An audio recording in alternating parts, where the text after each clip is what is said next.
Hello, and welcome to another episode of the Weekend Match Reaction here on Goal Line Conversations TV. My name is Michael. If you're new to this channel, please like, subscribe to our channel. And if you're new to this series is all about just reviewing we'll pick out some couple of games from the weekend and we'll talk about basically how the match went. We'll talk about the game performances, high performance of the game, low performance on the game, on some of the games. And then we'll talk about some of the things you will find banter here, you will find comedy here. So it's all inclusive here, but mostly in this series we focus mostly on the game and some of the performance from the team. Enzo Marescam. Enzo Marescam. What was your plan? What was your plan for the diabolical performance in Arsenal versus Chelsea? For anybody who did not watch Arsenal versus Chelsea game, let me sum it up for you. You didn't miss much. It was two underperforming teams going at it. But I can tell you that one team just stunk more than the other. So that's basically if you I watched the first 20 minutes of that game and my god, I've never seen a small spineless performance from Chelsea. Um I was so disgusted by the performance. It looked like Enzo Maresca had run out of ideas. The man was just out here playing. I don't even know. He was playing chess. He thought he was playing chess, but meanwhile he's playing checkers. I guess that's the only way I can try to explain wh- what what was the plan. And I keep going back to what was the plan because when I look at the formation starting off that match, you had three center backs and one left back. You had your out and out right back. You moved him to us is defensive midfielder position, which he's played before, but it's not what he's known for. Rich James did not come to Chelsea because he can play defensive as a defensive midfielder. He came to Chelsea and blew up, became at least the potential that people saw in him. They saw a lot of that through the right back position. If I want to beg you, Enzo Maresca, if Rhys James is not capable of playing the right back position again, please bring him in the second half. I know Malogusto has not been good; he has not performed, but at least let Malogusto play people in their right position. That is what I'm trying to say. All this English that I'm formatting and play people in their right position. Stop all this twinkling and twinkling. You are starting because you learn from Guardiola doesn't mean that you must follow everything that he does. You can see that the tone of my voice before I was going mellow, trying to be all curtsy and demure. There's no demure anymore. I'm frustrated. That's where I'm at this point. As a Chelsea fan, I'm frustrated about how spineless of a performance I saw on Sunday. I didn't even watch the full match. I only watched 15 minutes of the match, and I already knew what was going to happen by the 95th minute or 94th minute or whatever they concluded that match. That match was just I'm surprised even when I finished church because I was heading to church. When I finished church service, I was expecting a 4-0 or 3-0. I think the only positive that I came out of that Arsenal versus Chelsea game is the fact that Arsenal at least did not embarrass us without Saka, without Jesus, without Martinelli play, but without some of their main guys who are the most dangerous people. That's the only thing. I'm glad that one year did not dunk on us. That is the only positive I came out of that match with. That is how it's just, and I've come to a point that they have they warned me. I did not listen. Let me be truthful. They warned me because this man is a Mayweather guy. He shows good things. He's a 419. He's a scam. That's why I'm hearing my scam. And before I was like, I'm kind of too harsh, but I'm not. I just want. I think it's a scam because where's all the exciting football? Forget injuries. Forget all this positional play. But where is all this? the fast ball movement, the ability to be able to switch from one side of the field to the other. Where's all that now? Because I don't understand where that went. Have you deleted that tactic from your book, from your instructions to the players? Because the 11 guys that you put on the field in on Sunday's game, they nobody had a clue. Let me just be clear. Nobody had a clue what they were going to do in Arsenal versus in the game on Sunday. Nobody knew. No, not the Chelsea players, not the Chelsea supporters. I don't even think Maresca himself knew exactly what the plan was, because he just sent out 11 guys that knew they were so disjointed from kickoff. They were so disjointed. They can't string three or four passes together. They don't know what they're supposed to be doing. I'm seeing a bunch of players just throwing their arms in the air because they're frustrated, because they have no options. And you are brought back this. Oh God, Sanchez, you were my God will remove you from that position, because I don't know what you and Maresca have agreed to in secret, but my God, who sees what is being sown in the secret, we will bring it out in the open. That is what will happen, because I don't understand how Sanchez keeps his position as a number one keeper when you can see that this guy is just full of errors. I was seeing stats that said that this man has had 5 errors leading to goals. That means that is potential 10 or 15 points that we could have accredited to our current position. But no, Maresca put the man after what? Copenhagen game, he played, he kept, he didn't even keep a clean sheet against Copenhagen. Didn't keep a clean sheet against Copenhagen. Didn't I think against Southampton was the other game that I've forgotten the other games that he kept in. He took him out for like 2 or 3 games, and all of a sudden he said, "Oh no, this guy has changed. He's changed. I sent him on timeout, but now I believe he's better." Maresca is a product of his own. Whatever we are seeing right now is exactly what Maresca has to offer. He's a puppet. He has no spine, because he doesn't show me. It doesn't drive me as a coach that has a spine. And this explains more of the reason why, and it kind of it, it explains more of the reason why Poch didn't want to stay, and he was having so much issues with the sporting directors and the owners. Explain why Luis Enrique wasn't selected as a coach for Chelsea when, according to reports, Enrique came in with a clear presentation, a clear plan of how he wants to take Chelsea back to his winning ways. But they said, no, thank you for your slides, sir. We don't need slide. We want to go and find a project, because Chelsea have not turned to a project team. Everything in Chelsea has to be a project. If you want to be successful, no, we have to find a project for you. I'm pretty sure that our in our the cooking staff and the kitchen aid, they are probably 16 or 17-year olds that they want to go and they sign them on 7-year contract, because that's the only thing that we know how to do. We don't know how to find players that are experienced, that have good talent, that can contribute to the existing team as is. We are planning for 2030. That's what we are doing. We don't want to be successful now. We want to plan for 2030. That's what Chelsea owners wants to do, because the ownership is basically cascading.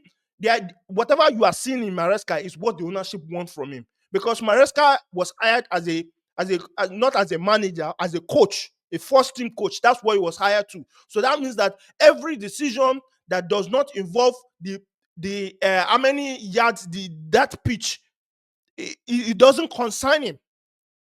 And you can see that this man is out of ideas.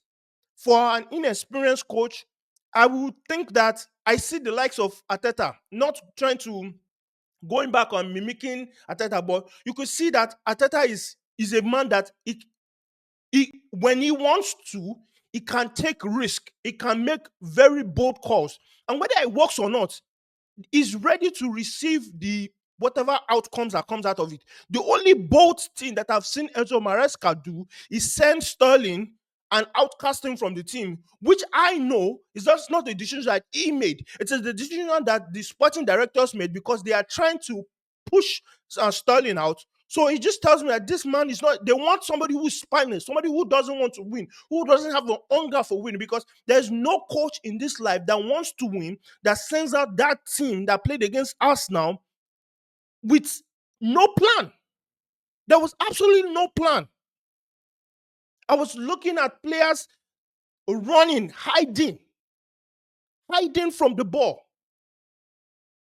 Enzo Fernandez, Caicedo, Cucurella, only players that are willing to step up. Players that understand what it means to fight for the badge. The rest of them are just on payroll. And we have to start. We have in football. They have to start this thing where, like, you have there's certain. If you want to agree to a big contract, if you want to agree to a big contract, a big wage contract, there has to be performance incentive related tied to it. So that means if you want 400K, half of that 400K is based on whether or not you meet certain objectives or not. If you don't meet it, don't worry, you're not going to collect your full pay. You pay full paycheck, and you will see players dying on the field. You will see players fighting as if they actually want something. When players are receiving 150, 750, 150 or 200K per week, and they don't have to put any effort, why do you think they would? They don't need to. All of them are looking for escape arches. They're looking for escape plan. Once the thing becomes unbearable, the likes of Nkuku, the likes of Jadon Sancho, hiding, the likes of Colwill, young guy, but honestly, this guy should be on the bench learning. He's not a starter. He's not a Chelsea starter at all. He's not a Chelsea starter at all. Forget all this project. And Chelsea we have just bought. In fact, this mindset from the owners has almost corroded some Chelsea fans to believing that this is okay. We just bought another 16-year-old from Sporting, another one that we bought from same two players from Sporting, young guys, for about almost 70 million. One of them is coming next month to a midfield that's already stacked. Going back to the game, and I don't want to digress. Maybe I'll leave this rant session for a feed with you. But going back to the game, this was a spineless performance from Chelsea. As a Chelsea fan, I couldn't even watch. Imagine the only thing that I was praying for coming out of that match was, please God, let them not give us a whooping. Let it not be another 5-0, because it's not new. Because the way Sanchez was already operating in the first half, I was like, this is going to be a long day. And it didn't surprise me. The goal that Merino scored was just a stupid error from Sanchez, from me not understanding where he's supposed to be as a goalkeeper. Just diving recklessly into the crowd for what? And the funny thing about it is Arsenal, they've not been great in set pieces. They were set piece FC before. They've not been great at set pieces. They already showed a pattern of what they wanted to do in the first half by targeting the near post and hoping that they will have a flick on. They tried it. If anybody watched, they tried that very, very early in the first half when they had a corner kick, where they, I think Declan Rice tried to play to Timber, and Timber was trying to flick it on. They tried it. It didn't work. But no, MARESCAM and his team and his coaching staff, they did not recognize that that's a potential threat. They waited for it to happen again. A couple of minutes later, and they scored. And Arsenal, honestly speaking, they deserve the win because, to be honest, it's just because of Arsenal's lack of ability to finish. That game should have been a good 3 or 4-0 up. If Arsenal were the Arsenal of last season, this game would have been over by first half. But credit to Arsenal, they held the lead. They didn't. They stayed locked in defense, and they did what they had to do. So now, definitely, they look like they're going to secure that second place, because at one point it was looking shaky, like is Arsenal going to be contending for top 4? But at this point, it looks like they're going to be. They're going to at least be able to hold out that second place and not lose it to Nottingham Forest. And Nottingham Forest is doing their thing. So kudos to Arsenal. For anybody Chelsea fan who watched that game, I'm sorry. Why am I sorry? Am I the one that I'm paying the players? No, I sympathize with you. Let me just put it that way. I sympathize with you because it's coming to a point where I don't even want to. I want, like, so for anybody who didn't catch this highlight or catch this episode, so we've been doing a series where we're going to be speaking to football fans around the world. And we started with a very good friend of mine, Mark. So I'm going to put a plug here. If you haven't seen that episode, go check out the episode here. This is a Man U fan basically telling me in notes about, because I was asking him about it, did he watch a game or not? It's like, I barely even watch the game anymore. I just watch highlights. I watch only some games where we know that we are going to win. And literally, that's what he said. And I'm coming to that point where I don't even want to watch the game because it's not enjoyable. It's one thing for a team to actually put in an effort and say, oh, you know what? They did their best and they tried. Another thing for another team to not just even try at all. Chelsea did try at all. We had 2 shots on target. One from Cucurella and one from Enzo Fernandez, which was basically try your luck from outside and see if anything hits. We had 3 shots on total. Two of them on target. That's it. How can we play 90 minutes? So the people in front, and you know the thing that pissed me off the most? This Enzo Maresca watch 45 minutes of this rubbish live. Oh, it's not as if you watch it on the TV, because you know when you watch it on the TV, sometimes you go to the bathroom, sometimes you go and open the door for the Amazon driver, some of those things, so you miss some.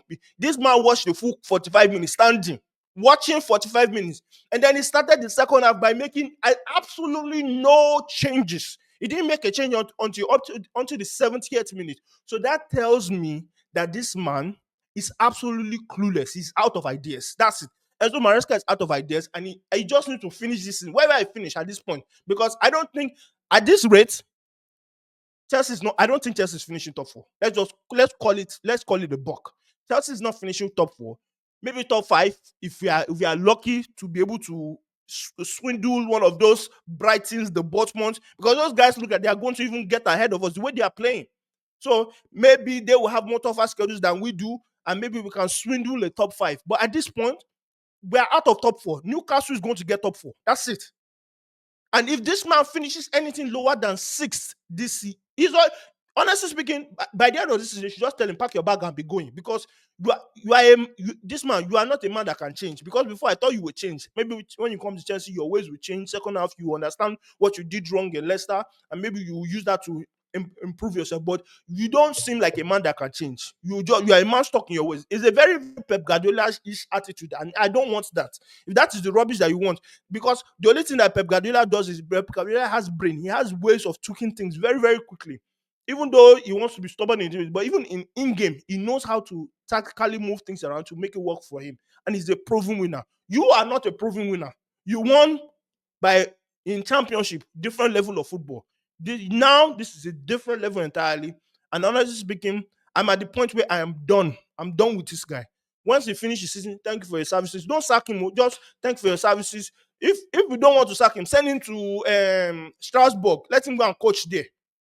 Transfer his contract to there, so that way we don't look like we chase him again. Transfer him to Strasbourg. Let him go and coach Strasbourg and be learning French. We go and learn there. Like we used to loan players. Let's begin to loan coaches. Loan coach, send him away. Send him to another place that we own. Let him go and coach it. We are not firing you, but we are sending you to another sister club. Just go there. Just go and learn your lesson there, and find us a actually coach that can actually win, that knows what it means to win, that knows what it means to bring the Chelsea desire, that hunger to fight for championship, to fight, to contend against your rivals. We have not won any against any top six, top five clubs in the Premier League, except Tottenham. And we are just in the same situation. And they were buying what? For what future? For to be a mid-table club and be buying? That's your problem anyway. I rest my case. Anyway, that's the summary of the match. Chelsea was foolish and spineless. Arsenal took their chances, at least one chance. They took the one chance that they had. The next game I want to talk about is Liverpool versus Newcastle. My God. Congratulations to Newcastle. Let me start first. If you haven't watched that match ended 2-1. And the result of that game made that game look. The result of that game, if you didn't watch that game, you'd be like, oh, it was a close one. But let me tell you, people, it was not a close one. It was not a close game. Newcastle came hungry. Hungry for that title for over 70 years. And they haven't won a trophy. They came that the hunger of 70 years was what was driving them.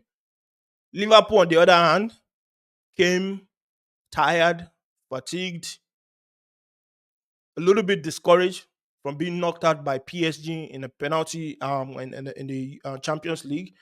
And Liverpool didn't turn up. That's the truth. Liverpool did not turn up. They were tired. There was not people couldn't the fluid Liverpool and a slot Liverpool team that we typically know of, being able to control the game, being able to move things around, make very swift passes, find people quickly, take opportunities, catch the team on a counter. Liverpool was not that team this time around. They were Newcastle was they were just all over them. You know what it means? You know when as a fighter, if you ever watch boxing, when if ever seen watch boxing and you're going getting towards the closing end or the knockout piece of the game, where one of the fighters stuns the opposing fighter and like he hits him with a little like jab, and you see the other fighter just like they're just basically wobbling. The legs are wobbling. The legs can't hold them anymore. And you just see him, you basically see the opponent just trying to like finish them off. That is the difference between that's what you watch yesterday. If you watch the Newcastle versus Liverpool game, Liverpool barely could stay on the field. They were using the ropes, man. They were like, "Please, God, help us," because the onslaught that Newcastle came with, they were just they were on them from minute one or minute zero to minute 90. Newcastle did not want Liverpool to breathe. That game could have ended even 3-0 or 3-1, but they had a goal chopped off. Which, honestly speaking, I think they need to start reviewing this offside rule, because if you have only the top of your toe, your toe or the top part of your boot just offside, how's that offside? To be honest, like how's that an advantage? But that's for people to decide how they want to make that the new what they consider to be offside anymore. But Newcastle were just they were all over Liverpool, and I've never seen Liverpool so Liverpool had no response, and which is very unlike Liverpool. Liverpool typically they have a way to come back. They have a strategy, especially when they go into the halftime. They're like, okay, you know what, this is what we need to do, and they come out and they adjust it. Liverpool during second half they're typically very dangerous, but Newcastle just they found a way to just tame them. And congratulations to Newcastle. I don't know any Newcastle fan. I wish to know them because I want to know what it feels like to not win something for 70 years and then finally win it against a very, very good opponent. So congratulations to Newcastle for winning that game. That was a beautiful game to watch. And also a very, very beautiful, like I don't know if a very, very good story if you're a Newcastle fan. And I think even for generally as a football fan, it's always awesome when you see other teams that are not like some of the big leagues of this competitions win it. So I'm definitely rooting for definitely congratulate Newcastle. I also want to like I think this is also like I think the FA Cup also is kind of falling, kind of hopefully falling into the same category where a smaller team might actually win that competition. Because if you look at the likes of Brighton, the likes of I think Nottingham Forest are still there. Man City is still there. I think who else is still there? Fulham is still there. They are still there. So like, I'm actually interested to see how that competition comes out. I think Crystal Palace is still there. So there are a couple of like teams that you don't consider to be the big teams. Man City is the only big team, and I think they're playing Brighton. Is it Brighton? I think it's Brighton that they're playing. And honestly speaking, seeing the Man City versus Brighton game, sort of a preview to the FA Cup quarterfinals games that's coming up, I'm actually rooting for Brighton. Brighton, you guys go ahead, and I would love to see another team win that FA Cup and actually make the culture and the belief of that competition just come alive, so that any team that they feel like you know what we can actually win it because of these big giants, they actually have something to believe in again. So it's awesome that other teams are actually getting to take a crack at it. So on that note, congratulations to Newcastle once again. The last thing I want to talk about while we have the time is I want to talk about the last game, which is Atletico versus Barcelona. So this is a Spanish La Liga game that happened yesterday. Also, this game I think actually even shocked me because when I checked it, in full transparency, I didn't fully watch the match, but I was following the scores and kind of watching some of the clips and highlights of those games. And my God, Barcelona as a flick has transformed Barcelona into something else. Um, this man came, it didn't come with a big budget. They didn't have crazy signings like they've used to. You know the Barcelona of before now, where they sign like all these marquee signings. They make the Dembeles, they make the Luis Suarez or the Youngs, like all this big, massive like statement. That's not the kind of transfer window that as a flick walked into. As a flick walked into like look, guy, we are barely keeping afloat. We are drinking gari to pay rent kind of situation. If you know what I mean, as a Nigerian person, as a Nigerian, basically, you know what that means. Like where you're just your those that budget is budget. That's kind of how Hansi Flick came into Barcelona with not being able to sign a lot of players. He had obviously Lewandowski and some of the keys, pivotal experience and some of the key players already there when he took over. But Barcelona as a team, they were looking as a team that was going on a downhill. They didn't look like they could win anything, especially from where he took over with Xavi. Is that it looked like, look, Barcelona at best will finish top four with no trophies. That's how it was looking. And even when the league started, when as Flick took over, it didn't look anything promising. But going back to the game, Atletico started good coming out of the Champions League exit that they had to Real Madrid. Atletico were like, we got to get our leg back. We got to get something back. We can't lose back to back. It's not like us.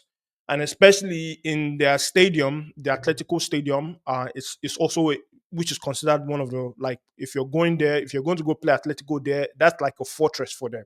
So it's amazing that it was surprising. I won't say it was amazing. It was surprising when I saw the scores and Atletico were 2-0 up in like the first half of the game. I saw 2-0. I was like, oh, Atletico actually mean business this time, and they look like they were gonna run away with it. But as the flick said, hold on 1 second. Hold on one. I have a question to ask. That's what I have one question. What happened if some of my guys start turning up? Oh yeah, Lewandowski. Oh yeah, start. Lewandowski started with a very beautiful goal, and then Ferran Torres, who seems to be the forgotten man, he said, "Look, I'm not done yet. I know you guys are already targeting some right winger, some left winger. You're targeting Nico Williams. I'm not done yet. I have a role to play in this team." And this guy came in, and Lamine Yamal. Oh my God, this guy is this guy is on another level. Is on another level. I give the guy like 2 years. Probably next season we're going to start talking about him on the same ranks as Mbappe. We start talking about him as on the same ranks as the elite wingers in the world, basically, in the world, because he introduced himself, uh, especially towards the later end of Xavi's last tenure. He started introducing himself. Then in the Euros, he blew up, and now he's cementing himself because he's gradually just putting those performances where you just like, wow, this guy is amazing. Lamine Yamal, oh my God, this guy he has one of the biggest revelations or for talent wise that I've seen so far. Obviously, I've seen the likes of Messi and Ronaldo go through the ranks, but like it's just you know talents like this is not you don't come across this very often, and we've been lacking some of that talent. Somebody who's a skilled dribbler, not afraid to take anybody on, and is a little finisher. I enjoy those two things about Lamine Yamal. He can take anybody on, and the way he chops people and send them to shadow realms. Lamine Yamal is no joke, and so basically, Barcelona said, "How about we start coming back?" It was the 70th, 70, around that 70 something. They're like, all right, enough games. We're going to score 4 goals and win this game. So they came back, they won 4-2, and it was incredible how the comeback, the turnaround to that game. But Barcelona is looking to be the team that are going to win the La Liga at this point, because unless Real Madrid does anything scary at this moment, I think I'm gonna put my chips in for Barcelona to win the La Liga. But such an amazing match yesterday to follow and also catch up on some of the highlights on. That ends the weekend match reactions for this episode. If you've loved and enjoyed any of the conversations that we've had so far, please smash a like button. Please share with anybody that you think is share with anybody that you feel like you're probably busy this weekend. You didn't catch up on some of the games that you want to. You know, when I want to discuss with your boys, you want to make sure you are caught up. Get caught up here. Get caught up here. And I hope that you love. Please again, like, subscribe, and turn on your notification icon on YouTube so that you can be updated with you can be alerted to when new contents like this come across, so that way you won't have to wait till, hey, maybe I will wait until I post something on Instagram so that you know there's a new episode, or what follow the stories. Make sure that you click the notification button so that way you can be alerted first, and catch some of the new and exciting content that are coming out from the Goal Line Conversations TV. Thank you all once again, and I hope you had a great week ahead. Peace out. Bye.